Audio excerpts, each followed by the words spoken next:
Жоғалған жұрнақ. Авторы Мархабат Байғұт. Бірінші бөлім. Жұрнақ көке жынданып кетіпті деген хабарды біз көктемгі каникул кезінде естідік. Қонақбай ағайды қатты аядық. Ол кісіні, яғни қазақ тілі мен әдебиетінен сабақ беретін Қонақбай ағайды біресе көргіміз келеді, біресе қорқатын сияқтымыз.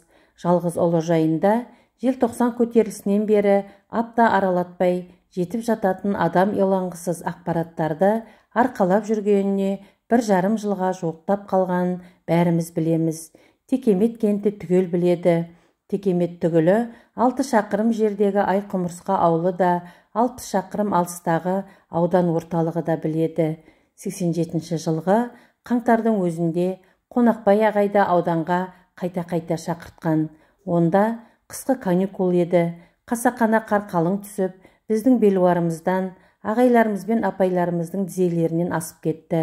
Алғаш аяз қысып тұрды дағы, кенет қазығұрттың қойнауларын суық үнді суыл кернеп, бөрі боран ұлып қоя берді. Текемет кентінде 4-5 күндей жарық болмай қалды. Бағаналар құлап, ұзыннан түсіп сұлап жатты. Сонда ғой, қысқы каникулдан кейінгі алғашқы сабаққа кірген Қонақбай ағайды біз танымай таңырқағанбыз. Мектебіміздегі барлық мұғалімдерден биік көрінетін ағайымыз мұқым мүлде кішірейіп кеткен екен. Қоңырқайлау тақтаның төбе тұсындағы көптік жалғаулар деген ірі-ірі жазулар қатарынан көрінетін қара шашы мен қайран басы жарты метрдей төмендеп, септік жалғаулар дейтін көрнекті плакаттың етегіне дейін пәсейіпті. Екі беті бірдей үсікке ұрынған. Бәрінен де қайран қалдырғаны қалжыраңқы Қонақбай ағайымыздың жайшылықтағы жылуарлы жанарының бұрынғы нұрынан жұрдайлығы еді. Қонақбай ағайдың жалғыз ұлы Жұрнақ көке Мәскеудегі аса ірі атақты оқу орнына түскен және оны қызыл дипломмен бітіруіне 5-6 ай қалған мақтанышымыз болатын. Текемет кентінен тауарлы пойызға мініп кетіп, ешкімге айтпастан Мәскеуіңіздің өзінен бірақ шыққан. 100-деген мың талапкерден біреуінің қолы бәлкім жетіп, бәлкім жетпес, өзгеше оқуға өз күшімен түсіп, 6 жылдан астам уақыт оқып, Алматыдағы сүйген қызына келмей ме баяғы 86-ның қысында. Ал әрине, жайдан жай айнымас, өздігінен қораланбас десетін еді қариялар. Ол жер жарықтықтың жүзінде тіршілік кешетін саналы жаратылыс иелерінің пейіл-пиғылынан пайда болатын тексіздік тозаңдарының қалыңдауынан қорланып қораланар.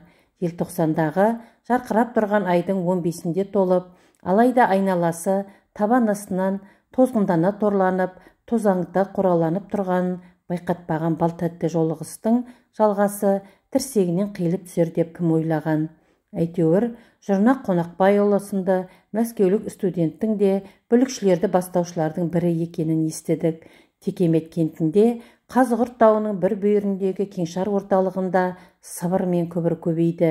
Жұрттың бәрі бір-біріне ашып ештеңе айтпауға айналған.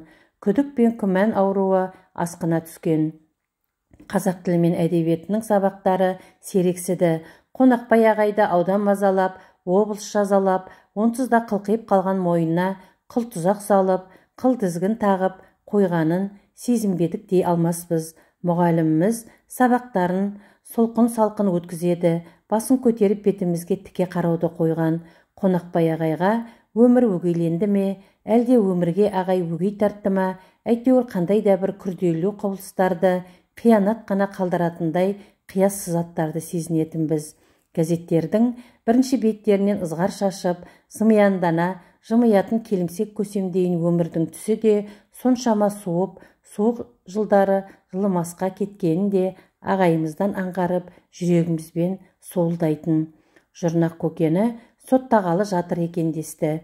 Қонақбайұлы Жұрнақ өзі оқып жүрген Мәскеуге аяқ қолы кісенделіп әкетіліпті десті. Тіпті Текемет кенті арқылы тор терезелі вагондар тіркелген састап өтіп бара жатқанда өз көздерімен көріп, өз ауыздарымен айтқандардан анық естігендерге дейін табылатын секілді. Сілікпесі шыққан, қырларын ауырсынғандай арса-арсаланған абыз Қазығұртыңыз 87 жылдың қысынан қатты қажыған. Сұрапыл борандар сары долананы сұрғылт тамырымен суырып лақтырған айлар артта қалғанымен біздің ағайымыз ауыртпалықтан арыла алмады. Міне 88 жылдың көктемгі каникулында Жұрнақ көке жынданып кетіпті деген қан-жоса хабар да келіп жетті. Басқаларды мен қайдан білейін, өз басым үшін осынау ошарыңыз Текемет кентінің төбесінен төнген зауалдай сезіліп, есеңгірей омалып отырып қалдым. Алқым түймесін ағытып тұрған, алқынып айтқан сыныптас қызды қылғындыра буындырғым бар. Бірақ суық көктемде от жанып жатқан ошаққа арқа тіреген күйімнен көтеріле алар емеспін. Көршінің қызы қайтадан шығып кете барған. Зорлана түрегеліп, терезеден қарасам, сыныптас сұлуым көшенің арғы шетінде селтиіп тұр екен. Қимылсыз қатып қалған. Кенет менің көзім де Қонақбай ағайдың үйі жаққа түсіп кетті. Жалғыз түп жаңғақтың жапырағы жыл сайын төгіле-төгіле әбден қыналып қарайып кеткен шипырлы шатырынан ба, Жұрнақ көке жайындағы жаманат хабардан ба, ағайымыздың жанарындай жарық нұр шашатын 3 бөлмелі үй қара жамылғандай қорқынышты көрінді. Әзерлей түрегелген тұсыма тізерлеп жеткенімде басым бір жағына қарай зіл тартып шыр айналып жөнелді. Бір қарасам, Текеметтің 4 палаталы шағын ауруханасында жатырмын. Терезеден қарауыта қоңырайған қазығұртты көзім шалды. Сонсоң мамам мен Метбеке екі жағымнан бірдей бетеме төне үңілді. Одан арғысы белгілі, айналып үйірілу, құшақтау мен ағыл-тегіл көз жасы. Ауруханадан апта өткенде зорға шығарды. Тағы бір апта сабақтан босатылатыным туралы анықтама берілген. Сол күні түс аумай жатып-ақ сыныптастарым көңіл сұрамаққа келген. Бірақ біреуі де бұрынғыдай еліріп ентікпейді. Ентелеген ешқайсысы жоқ. Танауларының тып-тыныш, тым тырыстығына таңырқаймын. Делдейіп желпілдемейді жүді.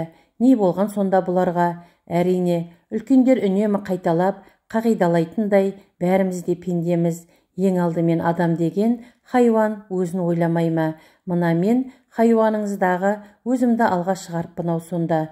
Түсіндіңіз бе? Сыныптастарымның сүлесоқ тұрпаттарына байланысты басымнан ба, әлде басқа бір жерімнен аса қауіпті ауру табылған екен ғой деп түйгенім рас. Сөйтсем, Қонақбай ағай, қазақ тілі мен әдебиетінен сабақ беретін жыл жарымға жоқ уақыттан бері жаһаннам қоғам ба, жандайшап адам ба, азапқа буып тозаққа таңып тастаған Қайран ағатайымыз қайтыс бопты. Ол кісіні жерлеуге 7-8 адам ғана қатысыпты. Жаназасы жасырын шығарылған деседі. Мектеп мұғалімдері мен оқушылардың баруына мұқым тыйым салынған. Бәріміз бір-бірімізбен біздің үйде құшақ айқастырып, үлкендерше көрістік. Неге екенін кім білсін, өкіре дауыстап, шер тарқатқымыз келгенімен үнімізді шығармай, әлдекім әлдеқайда барып айтып қоятындай-ақ қысылып-қыстығып жыладық. Жасырын аққан жаз көзді қаттырақ ашты ма, баршамыздың жанарларымыз Текемет кентінің шеткері үйлерінде көзге қарай көбірек басылатын Текеметтің төріндегі қызыл бояудай білеулене домбықты. Ойпыр-ай десеңізші, сонда ше бір-бірімізге бұрынғыдай сенімді де еместейміз, жасқаншақтай жалтақтай қарайтындаймыз, бас шіркінді сескене, секемдене көтеретіндейміз. Сөйтетінімізді сыныптастарымыздың қайғайсы да сезбейді дей алмаспыз. Бәрібір біздің үйде оңашада осылайша еркіндеу егілгенбіз, көз жасымызды көлдете бір төгілгенбіз. Топтаспаңдар дейтін тәртіпке бас қоспаңдар деген бұйрыққа бағынғанбыз. Қазығұрттың қойнауындағы қыраңда қарауытып жатқан Қонақбай ағайға ғана шағынғанбыз. Қазығұртымыз көбінесе мұңды сағынға оранып тұрады ғой. Онысын біреу байқар, екеу аңғармас. 3 сыныпта артқа тастап, 9-да оқып жүргенбіз. Текеметтің тегістігінен тауға көп қарайтынбыз. Желтоқсан көтерілісіне басқаша бағалар беріліп, оған белсене қатысқандар нағыз батырларға айналды. Қайран Қонақбай ағайымыз бұл заманды көрмей кетті ғой деп жанарларымыз жасаурағанымен бұрынғыдай егіліп төгілмейміз. Есейіп келеміз, қатайып барамыз әрине. Ақпараққа көздерінің жастары тамып-тамып кететін қыздардағы көп емес. Сөйтіп жүргенімізде жас шығып, қаз ұшып, Қазығұрттың мұңды сағымы сейіліңкіреп тұрған сәскеде Текемет кентінің орталық көшесінде Жұрнақ көке пайда болды. Текеметтің тұп-тура ортасындағы кеңшар кеңсесінің алдында таксиден түсті. Жанындағы жамағайын 2 кісі оның үсті басын сәл-пәл жөндеген болды. Жұрт жиналып қалды. Ішінде біз де бармыз. Жапа-тармағай жабылып, қолын алуға ұмтылдық. Пошымы марқұм мұғалімімізге біраз келіңкірейтіндей. Қонақбай ағайымыздың құнсызданбай, құныспай, шерленбей, шеменденбей, Мәскеудегі мықты оқуды бітіргелі тұрған баласын мақтан тұтар кезіндегідей бойшаң болмаса дағы бірталайдан биік көрініп сорайып тұрыпты. Алғашқыда жапырлай қолын ала бастағандарға Жұрнақ көке жып-жылы жымиғандай қараған. Жынданғанынан жазылған екен ғой, жақсы бопты ғой деп ойлағандар аз болмаған. Біреулері айналып толғанып арқасынан қағып жатты. Екіншілері әкесіне көңіл айтуды да ұмытпады. Қонақбай ағай деген сөздерді естігенде Жұрнақ көке дөрекілеу кейіпте ыржалаңдап күлген секілденді. Сәлем берушілер сәл-пәл состиыңқырап, шошыңқырап, шегіншектеңкіреп, шеттеңкіреп тұрысты. Жұрнақ айналайын, асылдың сынықсың ғой сен деп мектеп директоры Сағындықов ағайдың анасы оның басын иіп, бетінен сүйіп, келген қадамың құтты болсын жарығым, сәтін салса жазылып кетерсің шырағым. Біраз кісілер көздерін сүртісті. Соншама жұрттың ішінен Сағындықовтың шешесі ғана Жұрнақ көкенің бетінен сүйген еді сонда. Жынды Жұрнақ, ол осылай атанды да кетті. Біз де бұрынғыдай Жұрнақ көке дей алмадық. Жамағайындары Жұрнақты Қарағандының жындыханасынан тауыпты. Онда қалай, қашан, қандай жағдайда түскенін айтуға болмайды екен. Бірақ жынданған болып есептелінгенмен, мұның ең басты ерекшелігі ешкімге ешқандай зияны жоқ, кісіге күш көрсетпейді, зорлық-зомбылық жасамайды. Дәрігерлер соңғы 2 жыл бойы ерекше зерттеу жүргізіп, осындай оңды қорытындыға келген. Ауылдарыңа алып кетуге әбден болады, арнаулы мекемелердің де келісімі рұқсаты бар дескен. Желтоқсан көтерілісіне қатысқандарды жарылқайдамыз дегенде естіп, іздеп шыққан, жынданып кеткеніне қарамастан, Текемет кентіне алып қайтқан ағайындарына мыңда бір рахмет деп алғыс айтқандар аз еместі. Алайда жынды Жұрнақты жамағайындардың ешқайсы да жақындата қоймады. Үй жайларына кіргізбеді. Қара жұмысты жапырып істейтін жігіттің күшін пайдаланып алады да арзымас қана ақша беріп, қалған құтқан тамақпен алдаусыратып, арқасынан қағып, аулаларынан шығарып жібереді. Бітті. Жынды Жұрнақ ақшаның есебін білмейтін. Ол сорлыға 10 сом берсеңіз де, 1000 сом ұстатсаңыз дағы бәрібір, бәрін 1 сом дейді. Кейде ешкім жұмысын істетпей, көп күндер бойы көк тиынсыз қалғанда көшеден өтіп бара жатқан оқушыларға жалынып, балдар, 1 сом беріңдерші деп келе жататын, жалынып жалбарынып, жұлқылау жолына жармасып, тартып алу дейтіндей жағдаяттар жынды Жұрнақтың кәперіне де кірмейтін сыңайлы. Бәріне де бірте-бірте бойыңыз да ойыңыз дағы үйреніп, ең жаманы етіңіз өліп кетеді емес пе? Жынды Жұрнаққа да сөйттік қой. Оны айтасыз, алғаш аяп, бой тартатындар бірте-бірте, бара-бара, оның жуастығын басынып көпе көрнеу мазақтайтынға айналды. Тірліктерін тап-түйнақтай тындырып алып, түкте берместен, дымда татырмастан, тепкілеп қуып жіберетіндер де табылатын еді. 6 шақырым жердегі Айқұмырсқа ауылынан Текеметтің орта мектебіне қатынап оқитын 10 шақты оқушы бүкіл сөмкелері мен бар киім-кешектерін жынды Жұрнаққа артып қойып, қыран асып, белең басып, билеп кетіп бара жатқанда көз үйренді, ет өлді. Жынды Жұрнақ адамдарды бір-бірінен ажырата алмайтын, кісі танымайтын, кімнің кім екенін мүлде білмейтін. Бірақ күндердің бір күнінде айналасын аңтаң етіп қойған тағы бар. Баяғы бетіне сүйген күйеуана бірде жанына жасқанбай-ақ, жеркенбай-ақ отырып алып, басынан сылап-сипап, әбден жылапты да, әй Жұрнақжан, сен осы Текеметтен, анау Айқұмырсқадан, мына мектептен біреу-міреуді танисың ба? Есіңе түсіріп көрші айналайын жарығым депті. Жынды Жұрнақ жерді шұқылап отырыпты да, ыржалаңдап кеп күліпті. Ақылап күрсініп, үхілей түңілген директордың шешесі, Жұрнақ айтшы айналайын, ең болмағанда бір адамды да білмейсің бе, мына мені де танымайсың ба депті. Жоқ, сізді танымаймын, бірақ бетімнен сүйгеніңізді білем ғой, неге білмеймін деп, жынды Жұрнақ, ана байғұс ал кеп еңіресін сонда. Мектептен дедіңіз бе, апа депті. Жынды Жұрнақ содан соң жер шұқылаған күйі.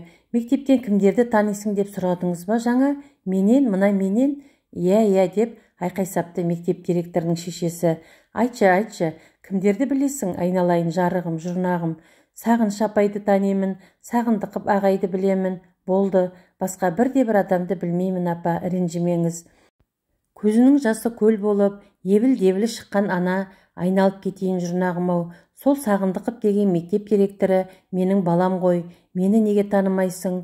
Ол менің ұлым дейді. Ой, апа, кімнің баласы кім екенін, кімнің шешесі кім екенін, кімнің әкесі кім екенін мен қайдан білейін? Басымды қатырмаңыз деп орнынан тұрып кетіпті жынды жұрнақ.